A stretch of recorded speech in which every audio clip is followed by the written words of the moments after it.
Hey everybody! Welcome to the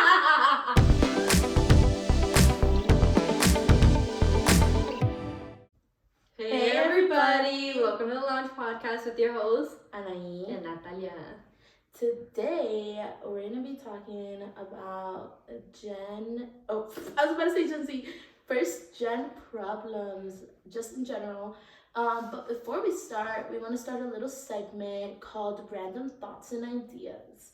So Natalie, you want to share off your random thought or idea for the day?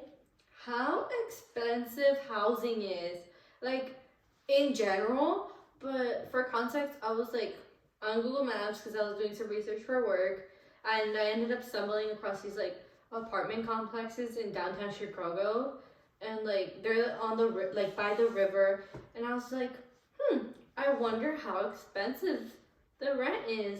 Probably like a good, 4 or 5 grand. So they don't even rent by month. You have to buy the place. Like a 2-bedroom, I think the cheapest I saw was like 500, like almost 600K. I was like, That's insane. That's your first mistake was looking in downtown Chicago. well, I wasn't looking for housing for myself. We were down there last February, actually, a It's gonna year be- ago. yeah. Dang, that's crazy. Yes. So we went a year ago with one of the programs here on campus. So shout out to them. They took us, and well, it was all paid for, so we didn't get to see like how expensive stuff actually was until I came back and like was researching everything, and I was like, how much does this hotel cost? Because I was being nosy. No, I saw the hotel we stayed in, $500 a night for our rooms. I know, we had no business staying there for 3 nights. No, I think this was the most luxury that I had ever experienced. No, literally though, it's 'Cause, like, insane. Yo hasta dejé mi cobija ahí extendida, mi maleta abierta, because I was like, oh, I'll be like right back and like I can fix it. Because like obviously I knew housekeeping was gonna come in there, but I didn't. Hasta la cobija que like my own personal blanket that I took, No, they folded it. Yeah, they folded my clothes. Like I had left my clothes, and like I was sharing a room with my friend Rocio, and she was like, did you do the beds? And I was like, oh, like I kind of just fixed my bed because I just got under the sheets and like that was it, right? And They were so hard to take. yeah, I was like, bruh, I'm not taking them off. So I just slid in there.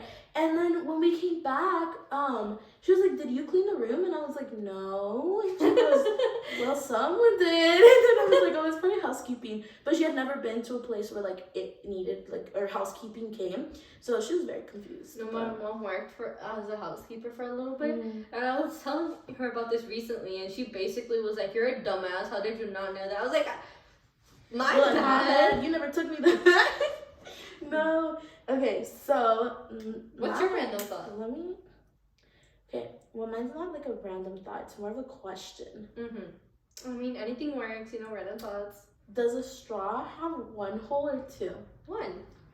I It's say just one continuous one. It is, yeah. And there's a lot of people out there that will say 2. Well, like, drop it down in the comments though. It would What do be you 2 if it was like not a straw, like there's something closing Yeah, it. there's something in between. Yeah, Pero, that's what I think too. That's what I think. Because it's like, if you look at it, it's like if you took like a thick piece of cardboard or something like that and then drilled a hole through it. It's just 1 hole. yeah.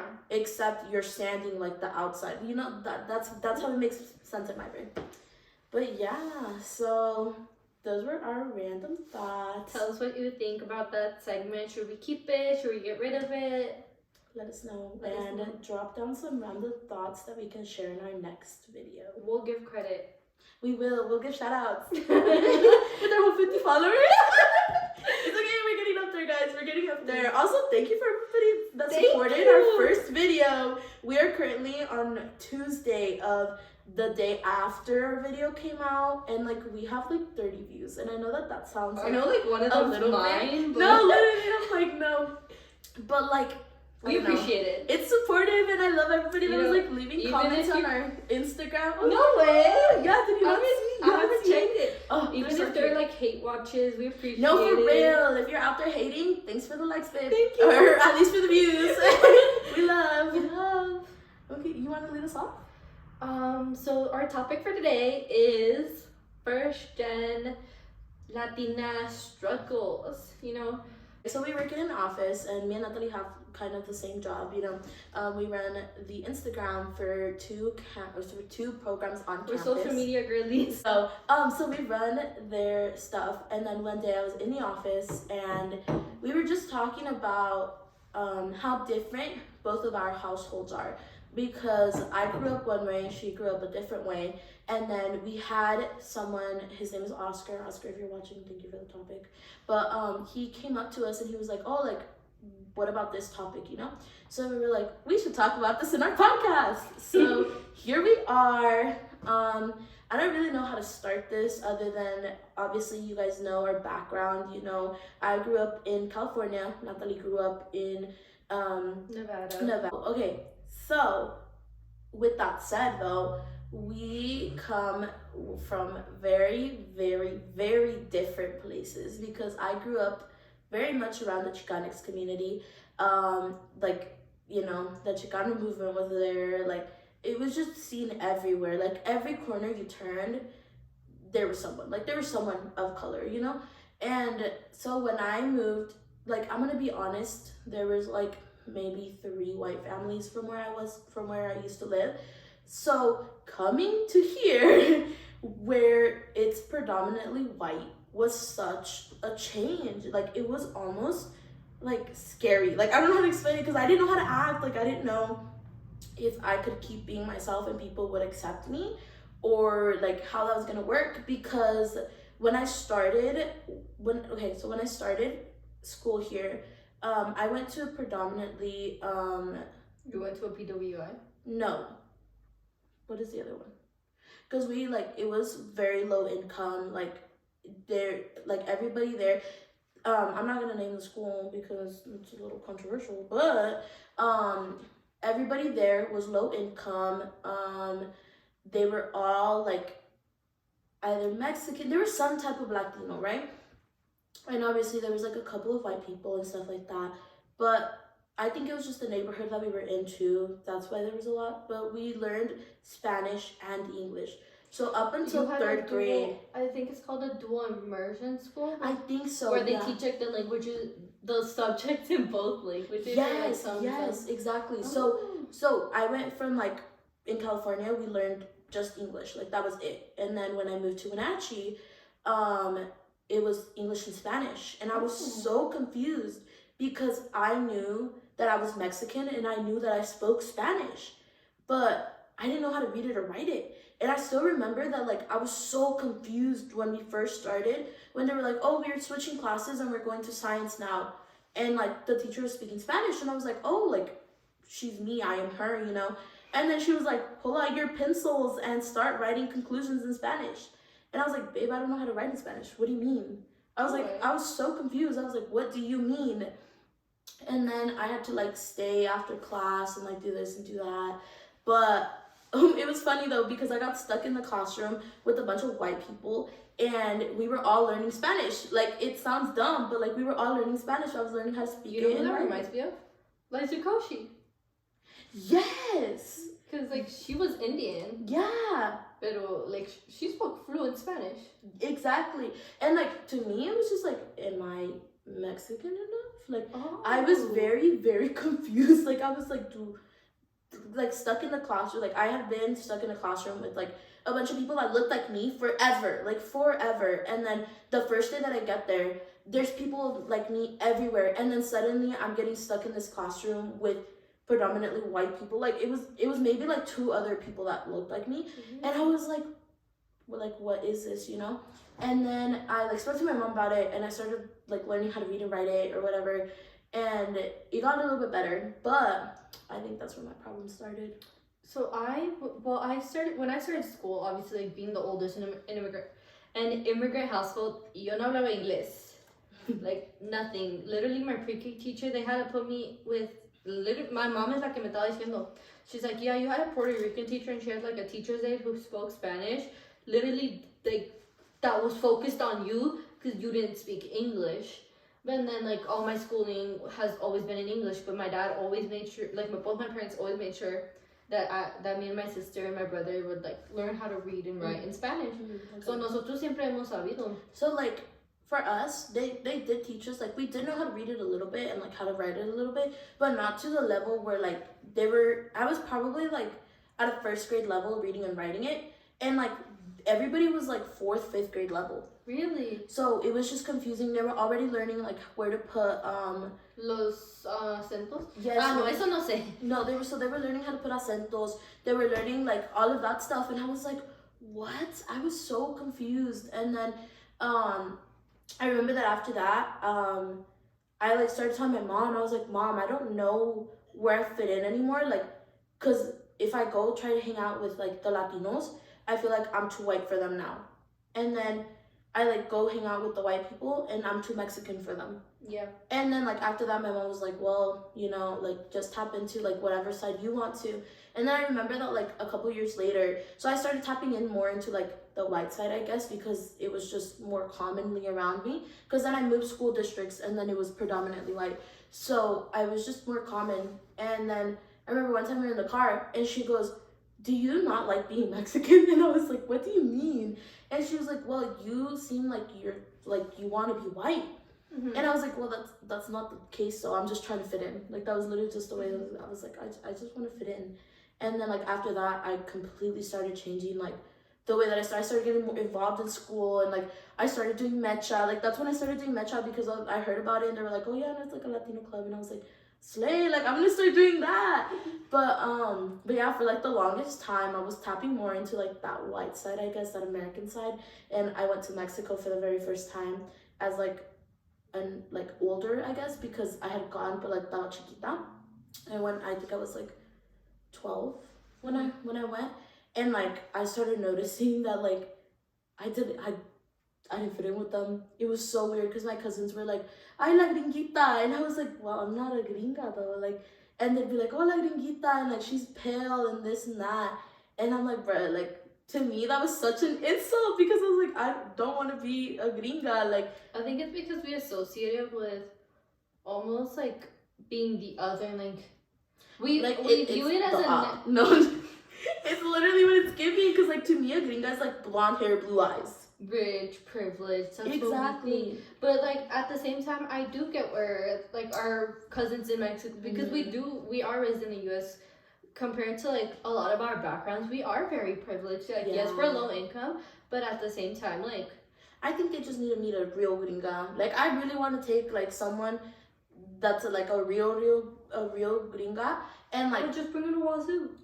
No. Visit WSU. Come visit WSU. No, we're like hate talking right now, but it's fine. It's okay, guys.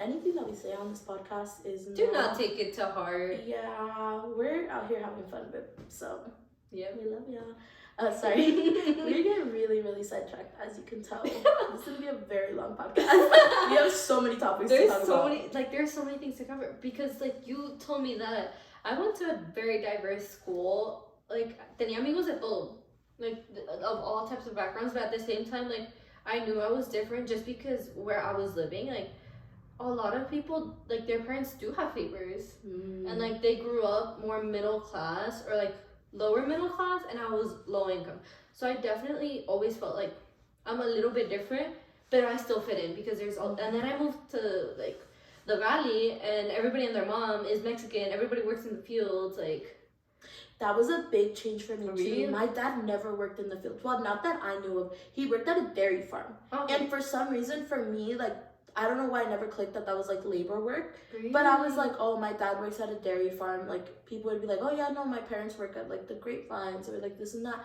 and like doing raisins and stuff like that. But I was like, no, my dad works at a dairy farm. Sure. And it's like, randomly remember the PBS commercials with California raisins.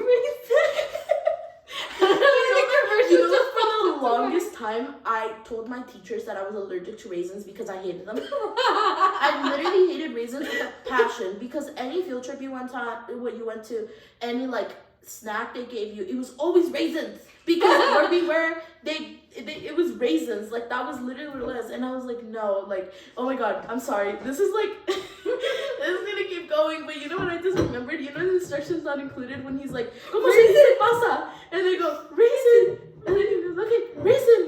Like that. I love that movie so much. Oh no. Let's have a watch party, you guys.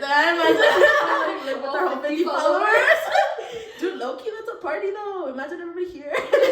No, not the cute. Not the cute. Q202 instructions on the watching party. Dude, low-key, we should do that for Metro though. We should have a movie night. I don't think we can watch that movie though. Why? Because there's a lot of inappropriate scenes in that movie. Maybe not. After school. We don't. It'll be Bible study time. Girl. Anyways, let's transition into our next topic. Rancho life turning into a trend. How are you feeling about that? Because I know that you've kind of grown up around that. I kind of grew up around it. My parents had padrinos that owned a ranch, so we would go over there all the time, and they had like grapevines and stuff like that. So I didn't like live on a ranch, but I grew up around it. I feel like it's such a like complicated topic, just because like I argue with myself about this, because on one front, like, it's a lot of these people that like no querían nada que ver, like they never wanted to be dirty, like, and still a lot of the people that you see wearing Ariat and like Wrangler and all these like popular Western brands, it's no saben ni lo que están haciendo. So that's what kind of bothers me. But at the same time, like, I appreciate that people are like because especially in the valley, a lot of people, their families are from ranchos, so I'm glad that they're tapping back into that.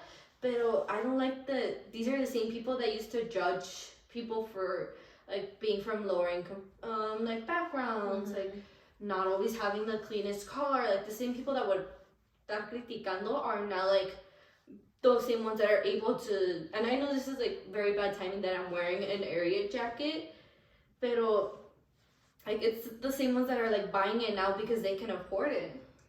I am not gonna lie, I am a little biased with it because growing up I didn't really like it. But it was just like, I don't know. I feel like my dad, he was always like, when we went out, it was always like botas y tejanas and like a button down shirt with like a cinto, you know? And like growing up, I was like, oh, I really like how that looks on other people. Like I really didn't want to. I was that girl that was like in head to toe of the same color. Like if you guys ever read, I think it was A to Z Mysteries. The main girl, she like dressed in the same color, and that was like her thing. Well, yeah, so I kind of like impersonated that, and I have pictures of me going to the zoo, where I'm dressed in all white at the petting zoo. We love. But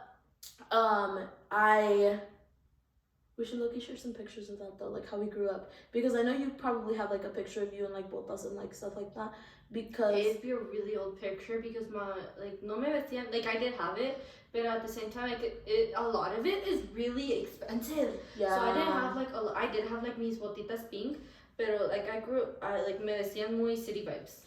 I had more like dresses, like I was more like valley girl, like very much like I was gonna say that right now we're on like the rancho being.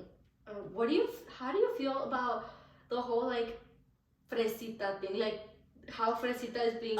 It's an insult, bro. Like to those of y'all that don't know, being a fresita is not cute. It's not cute. Like when you call someone a fresita, it's an insult. It's calling them like stuck up. Yes, stuck up. Like I don't know if you guys have heard that song where they're like, ¿qué va a pedir? La niña fresa. La niña fresa, ándale. And she's like, pues un banana split. Yeah. Like that's literally what it's giving. Like it's giving mean girls. It's giving like privilege. So when people call you fresitas, it's not your shiny a compliment. Chanclas from Shein. And the fact that you wear bows does not make you a fresita. Like the real fresitas are like it's not a compliment, but they're like the richest girls in Mexico. Yes, they're like the ones that carry like the little puppies in their bags type thing. Like it's one thing to be girly, and then nice like saying anything. Like if you're wearing your sparkly chanclas, like pop off. Go ahead, babe. Like if you're wearing your bows, they're cute. Like úsalo. I wear bows. Pero like, no, de todos modos, no te consideres fresa. Yes, you're just girly. It's exactly. Like you're girly, and like it's good to tap into that. Like it really is. Tap into your feminine like, energy. Do it, babe. But don't call yourself a fresita because you are throwing yourself under the bus. I think I've played it for you. The song Alucin. Anyways, it doesn't matter. But there's like a whole dance that was related to it, and a lot of like the actual. Oh yes, the yes, actual fresitas were. Yes. And then, dude, I was dying. I was even getting annoyed at this comment because everybody would be like, "Now these are the real fresas." So I'm like, okay, ni una mierda, Like, ya calles, yes, but pero no. like, yeah, every single comment under these videos. No, like, I know exactly what you're talking about. Now these are the real fresas. Now these are the real fresas. I'm like you're not wrong. Don't worship them either. Yeah, no, because they are like, they're the mean girls. Like they're really are. Very privileged. They really are. But I mean, it's fun, I guess. Yeah. I'm like looking into our notes right now. What else did we write to talk about? Ooh, okay. So we've kind of hit all the topics. This is kind of our last topic. Machismo versus Marianismo. So I had no idea like Marianismo existed. Like this was just like, what would you call Marianismo? Like, hold up. So machismo is defined as strong or aggressive masculine pride. Right? So very like what you would consider a traditional family. Well, Marianismo, which like I only found out what this was because of Oscar from The Office. Yes. So Marianismo is a gender role script in Latin America. Is the concept that women should be spiritual family leaders, remain remain abstinent until marriage, and be submissive to their. Wait, so this isn't. It's just like the traditional gender role for women. Yes. So machismo and Marianismo are opposites, if that makes sense. So, or no, I'm sorry, not opposites. They go hand in hand. Yeah. Because in a traditional Mexican family, you typically see like a machista dad and like a Marianista mom. Yes, a Marianista mom, where like the mom is like cleaning up after the dad, the mom is like feeding the dad type thing. So like the one of keeping the spiritualness. Yeah, exactly. She's like the one that like makes you go to church. She's the one that's like cleaning the clothes type thing, you know? So we kind of have like first-hand examples just because me and Natalie grew up very, very different. And I was just finding out about this the other day because we were talking about it and like I was kind of explaining to them like, oh yeah, like this is my view on like a typical Mexican family. And they were like, girl, you're wrong. Like this is not normal. Girl, were you not watching BuzzFeed? Pero like...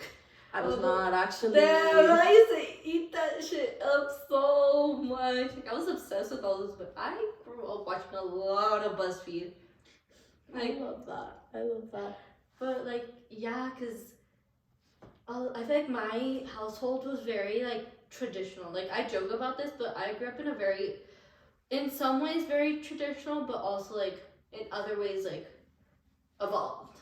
Yeah. Evolved vibes. So I guess the main like difference that we were talking about is how our parents are served, like dinner, right? So like for example, let's paint a little picture, right?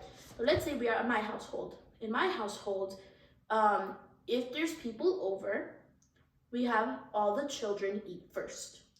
All of the children get fed first so that they're out of the way, so that the moms can sit down and eat with the dads, right?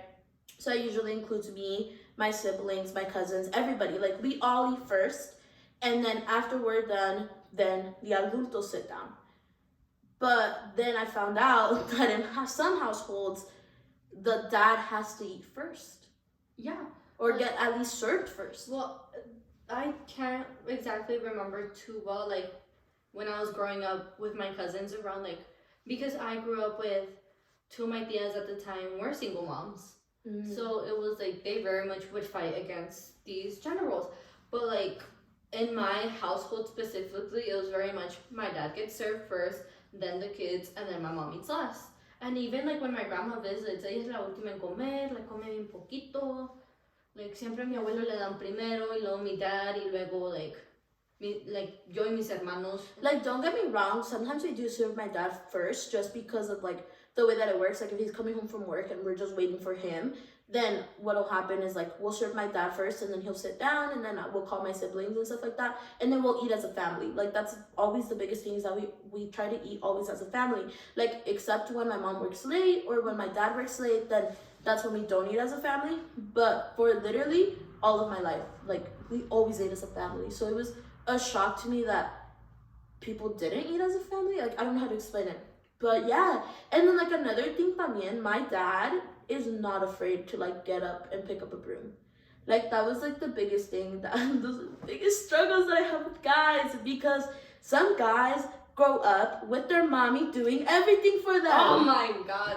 I'm like, it is not cute to be a mama's boy. It is not cute. And when we say that, like there is a difference between having a good relationship with your mom, because I feel like that's something very, and that's just like in general, like, well, obviously, like, there's the exceptions. Sometimes, you know, issues happen, whatever.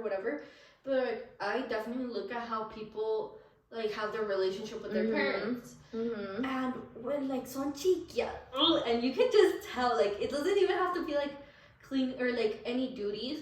With how people carry themselves and, like, you can tell that they were, like, chiquilla. So we had this big group of friends at the beginning. Like, you know, the traditional, like, let's all be friends. Mainly because we were all lonely, and we were all in the same program too. We were all in the same program. We were all at a PWI. So we all like had requirements, and we just spent a lot of time together. So we found it helped with the homesickness. It really did. Because a lot of us came from like very similar backgrounds. Not only that, like where we lived, a lot of these places are predominantly Hispanic. So we kind of like. There's a lot to relate to. We needed somebody to relate to.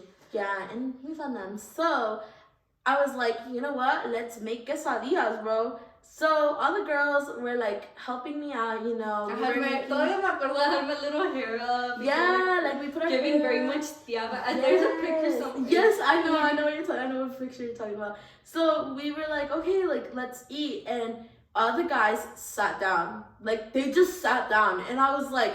You're like, that's when I knew. Like, that's when I knew. I was like, no way. And then I kind of was like, okay, if you want some, like, get up and serve yourselves, because my dad is not the type to wait on food. Like, if he's hungry, he's hungry. He'll get up and he'll serve his own plate.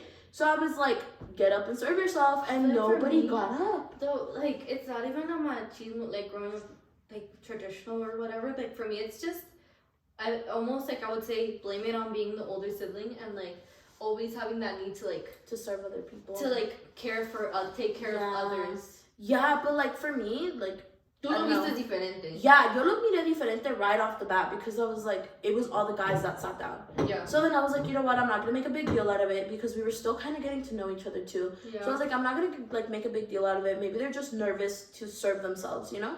So I was like, okay, cool. Like, I'll get up and do it. So we got up. I think we served everybody, and there was like four to like six people, like six guys. I don't remember. But at the end, I was like, okay, so since we cooked, y'all clean. I left everybody like with their mouth open. I swear, I turned around and I looked, and they were all like this. Yeah. They were like, what do you mean? And I was like, what do you mean? What do I mean? I'm like, we just spent 3 hours cooking for like 15 people. You can grab a broom, you can wipe down the tables, you can wash the dishes, help out. And it wasn't like we weren't gonna help them. And then they all just kind of like were like, okay, like they didn't really want to do it. So then I started assigning tasks to everybody, and I was like, okay, like go do this, and like they all just kind of looked at each other, and they were like, do we do it, do we not? I remember they were all like, damn, she's bossy. Yeah, and I remember that I got so much like almost hate for it, because they were like, oh, like se cree la muy, like, nos está mandando, and blah, blah, blah. Yeah, and I'm like, babe, that's not the deal, though. It's really not, because nobody else was going to say it, and I wasn't about to spend the next hour cleaning and washing up after everybody, when there was enough of us to get it done in like 10 minutes. Yeah. Right? So I was like, and we were in a communal kitchen too. Like there was no way that we were gonna leave that mess. So I started handing brooms, I started handing like fabuloso and everything. I started sending people up to take stuff up to the rooms. We were done, and I kid you not, like 15 minutes. And then we had a conversation about it, because they were like, well, in my household, like we don't clean, like we just leave the plate there and they pick it up for us. It's like, I mean, it's like nothing to do with like being a mama's boy, like me being like a mama's girl, like whatever, like being taken care of. Ese era comedido nomás. And like to me at least, my mom always taught me that if someone's gonna feed you, you're gonna help clean. Because if you're not helping cook, then you're gonna help clean. And that's one thing my parents like always made sure to instill into me and my siblings was always try to help out. Like I mean, dad, si lo ves en la tienda and there's like, let's say like an older person in front of us like putting away their he will be the person to like help bag the groceries, help put them into the cart, like always helping out. Like si vamos a un lugar siempre estamos like ayudando a cocinar o a limpiar, or like we're always, my parents are very good about always finding a way to help. So seeing that like not a lot of people were raised like that is just, it's weird, huh? No, and like I was raised the same way. Like I was always raised that if si andas en casa ajena, te comides. Yeah. And then like after that, I feel like they kind of started getting like the vibe of it a little bit. And like the second time it happened again, and I think we made enchiladas. I think you made enchiladas. I made enchiladas, but it happened again, and I was like, okay guys, I'm like, let me talk with y'all real quick, because like I wasn't raised like this, and I really want to keep tradition like this going, where we all at least once a week have a meal together where we can, you know, have home cooked meals. I'm like, and if I'm gonna sit here and go to the store, right, because we didn't have a car, so to get to the store we had to ride the bus. We had to go to we had to ride the bus, and to Walmart is like 45 minutes. I get car sick, so I was in the back of the bus getting car sick, getting all the ingredients to make everybody food, and then paying for it, coming back, like would spend my entire Friday cooking, like prepping, cooking, cutting stuff just for them to not comerse, to clean up. And I'm like, babe, look, like I really understand that you guys were raised like this. I'm like, but I was raised like this, and I'm not saying that there's a right or wrong way to be raised. I'm like, but I'm also not saying that your way is correct, because like, I don't know, to me it's common sense, and it should be in everybody's nature to want to help out. And then like after the third time, I think my parents came and they brought me pozole, and I invited everybody, and then I remember we were all like all sitting down, whatever, they all ate, and then my dad got up and started picking up without being asked, and everybody was just kind of like, oh, like, and they all started getting up, and I started giving people like, I started handing them like the sponge to wash the dishes. I started handing them stuff to them. I think I got lost on the bus that time. I think you might have, because I think you got there late, actually. I got there late porque like there was the bus route that went through the main road, passed by my door. But we were like, oh no, like we're right here, like let's get on the bus. We thought it was gonna turn right and take us. No, it took us like I was up here by apartment land. Like all the way around, huh? All the way around. Yeah. So then, like, it was, I think you got there when everybody, like, when we had already cleaned up. And then, till then, she didn't get to see that. But it was so funny. And then afterwards, like, my parents left. And they were all like, bro, like, we literally thought you were lying. And I was like, y'all thought I was lying? Like, y'all thought I was lazy and didn't want to clean up? So then, like, it was really, really funny to see that, because my dad, like, you don't have to ask him, like, you know, he got up, he was like, where's the broom? And he started sending people to take out the trash. He, like, started giving us, like, you know, and it was so funny. It was so satisfying to see it, though, because I was like, bro, like, I told y'all. I have pictures of my dad helping my mom cook, too. Like, like, there's just, like, in my household, it's like, one person cooks, the other person cleans. And if my dad gets home early, he'll cook, my mom will clean, you know, and like that, because, I don't know, in my household, it's always like, if you help me, I'll help you type thing, you know, they both work, they should both be picking up after themselves. I love that, though, like, we need to start implementing that. No, that was like, that's one of my biggest fights that I will ever have. Like, if I marry a man that does not clean up after themselves, I'm getting divorced. I don't even care. I don't care if you want to marry this prize right here, don't recommend it, but I'm here. I would. She'll take care of you, but take care of her too. Also, have a nice car. Oh yeah, please have a nice car that she can drive. Not that I can drive, just like if she can be driven in. Yes, if you drive me around, I'm super fine with that. But like, also be rich enough to buy me a car. Girl, you're like so like terca that you would learn how to drive it just to drive Oh, it. I know. I don't know how to drive stick shift, but if you want to You teach would me, want let me to. know. You would want to make a man your passenger princess. Ooh, I really would. I'm not gonna lie, I really would. And I would make him my passenger princess in his own car.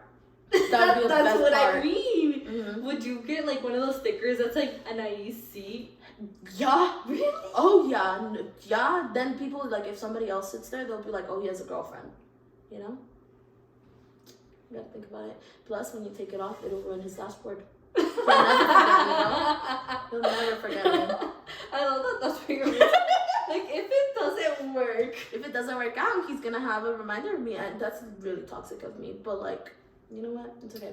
you're being honest. I'm being honest, and you know what? Relationships are all about honesty. So you know what? Communication. Communication. Have you seen those videos of like the girl that'll be like, I used to be, he has a new passenger princess now, and like they make you think that it's like, oh, like they broke up, he has a new girlfriend, and it's all like their daughter. Oh yeah. So No, have you seen the ones where they're like no tengo novio, tengo vieja Vieja chismosa? Those are hella And or like and then like the toxica or like tengo vieja enojada and he's sitting like this. Oh my No, god. not the knees. That's so funny though. We love. Oh my god. That just like, what are your thoughts on the whole like, why are men so sassy thing? I mean, pop off, you know, but some men are really sassy. Like there's some that I'm like, no, like you need like I don't know, like bájale tu rollo. yes, exactly, because I feel like some men like their ego is super big, and I'm like, babe, you're not even that cute. Your ego should not be this big. Like there's no reason for it to be this big. Like I know my ego is big. I know that for sure. Like I know that, but like I'm so like I don't know, like I am confidently insecure. I think there's a difference between like being sassy and just straight up being rude. Yes, exactly. And I feel like those two things get Mixed put together, yeah. and then it creates like the whole like, oh, he's sassy. Like I don't mind if a man is sassy because I'm sassy too. So like You want something like you know, exactly, you know. But like if he's gonna be rude, that's something different. nah, man, nah. That's why I'm like when people are like, oh, he's sassy, I automatically assume that he's rude. Really? I do, because they get interchanged so much that I'm like, well, I'm just gonna assume that they're rude, and if they're funny, then plus, you know. Yeah. I'm already assuming the worst, so it can only go up from here. exactly. No, for real. But yeah, so if you're a sassy man out there, tone it down a little bit, babe. Nobody wants to see that. And if you're just rude, fix yourself. Because ain't nobody want a rude man. Because that's another thing, like, just rude people in general. Is because there's a difference between standing your ground, like standing on business, like como dicen ahora, standing on business, being sassy, having personality, and just being rude. Yeah. Because, like, I'm a very sarcastic person, and sometimes, like, that will come off as rude, but I really don't mean it. Yeah. But there are some people that, like, are genuinely mean for no reason. No, for real. Like, if you're coming into a place and you already have an attitude, like, that's just gonna put me in a bad attitude. You know what I mean? And like, I don't know. I know my attitude isn't the best, and like I need to fix that. I know that, but at least I'm aware. There's people out there that are like, I'm not rude or I'm not mean, and I'm like, just has a problem. no, literally. Like at least I know that I'm the problem. Like I know that I'm the problem. You don't have to tell me. You really don't. But like, you know, if I wanted to, I would fix it, but I don't want to, so here I am. But like, there's fix yourself, but I won't fix myself. But it's because like there's like clueless people out there that will generally be like, oh, I'm not the problem. Literally, everybody else around me is the problem. I'm like, babe, if the same situation has happened to you over and over again, like I put two and two together. Like it's not that hard to connect the dots. It's really not. Yeah. So. This is your moment to evaluate your life right now and figure out if you're a rude person or not. Which most of the people that follow us aren't rude. No. There's a couple. No, we love y'all. No, I already went through our following. I love everybody that's following us. Yeah. Y'all are the real ones. Y'all are real ones for real. Ooh, but I'm like, because I'm the type of person that like, I won't be mean to you or like rude to you until you've done something. Like, you have to really press my, like, I'll put up with it. And then ya me tienes hasta acá. I was talking to I went home this weekend and I took my friend home and like I was a little ticked too, but like we were talking about it and I was She's like the other one's irrelevant. No, she's not irrelevant. It's just that like we love her. we were having we love both of them. Yeah, we love both of them. They're so cuteness. But we were just having this conversation and she was like, "Oh no, I don't hold grudges." She's like, "I actually apologize." And I'm like, "No, I hold grudges. I really do, because my like relationships and my friendships are important to me, and if I'm sharing that with you and you know that they're important to me and then you turn around and you do something that like ends our friendship, I'm not about to let you back in my life. Like I'm really not about to let you back in my life. Once you past that limit, like yes, exactly, because I'm like at that point it's just disrespectful. Like you're disrespecting me, you're disrespecting my values, and if you don't respect my values, then you are probably not worth having in my life. And I feel like a lot of the time that comes off as rude because I am no longer friendly to that person. Why is she overreacting? No, for real. Or like she'll be a bigger deal out of it. And I'm like, it's because you don't know. Like, you don't know what happened. And you do not understand how I felt. Because I'm a very emotional person. And if I'm acting a certain way towards a person... I'm an Aries, babe. What's your birth chart? My birth chart. What are your big three? Let me look at my big three. I remember them. I'm gonna call Crystal to do a reading on me. Guest star and do a reading on you. No, for real, low key, I would so be down. Okay. So I am a fire sign. I am an Aries, which means that I'm determined, brave, and impulsive. Dude, I am just surrounded by. I know we've talked about this. But like we haven't talked about this. I am so and like if you believe in zodiac, like I'm not the biggest believer, but like it's fun to read. It's like story time for me. Yeah. But like it's just a funny coincidence to me, like how surrounded by Aries I am. Like my two roommates and her, all Aries. My sister and my mom, both Aries. I think Nancy from The Office. She's an Aries. She's an Aries. Like, everybody in my life is an Aries. It's so great, though. Like, we're literally amazing. Like, any Aries you meet, if you get them on your good side, they're the best people and you I feel will like there's ever two meet. type of Aries that I really... Like, you either get, like, the really, really sweet one, like my roommate vibes, like Nancy, my mom. Or you get the other one, which is you and my sister. Like, that I meant that. It's like, it's one or the other. Usually, though, we have both in us. We just choose to show one more. Yeah. Yeah, like, I choose to show my like impulsive side more because I've been hurt so many times. I've been hurt so many times. I've been on TikTok too long. So my moon is in Pisces, which is your emotions, which means that I'm imaginative and creative and giving. We should have this whole segment on my dreams. Like, there has to be a whole segment on my dreams. I love how this just turned from, like, Chicanic stuff to, like, to Zodiac. This is literally, like... Our brains is, like... We're still titling it Chicanics because that's what we talked about, but now we're doing Zodiac readings. Okay, my rising is in Capricorn, which is your persona. It says that I'm strategic, observant, and... What is that? That's a big word. Pragmatic. I don't know what that means. I have no idea. When meeting people, I'm polite, measured, and rather cautious. I don't know how right that is, but my Mercury is in Aries, which is my communication, which means that I am fierce, truth-telling, and an inspiring leader. We love. My Venus is in Gemini, which is my preferences. Wait. Let me get into.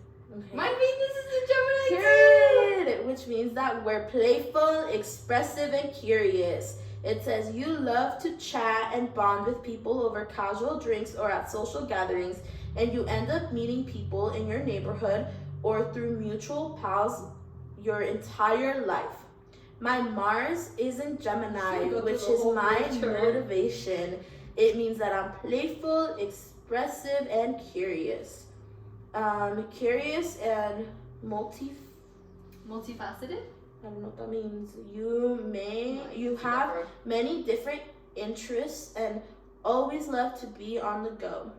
My Jupiter is in Virgo, which is expansion, considerate, precise, and helpful. You have good luck when you tap into the hardworking, detail-oriented, and Oh, mine is organized too! self. That's how you get along. Have you ever noticed that? Yeah. Yeah. No way. Rip to all your earbuds right now. But so my Saturn is in Cancer. Well, both of our Saturns are in Cancer, which means my responsibility. I'm caring, dedicated, and sensitive. Uranus is in Pisces.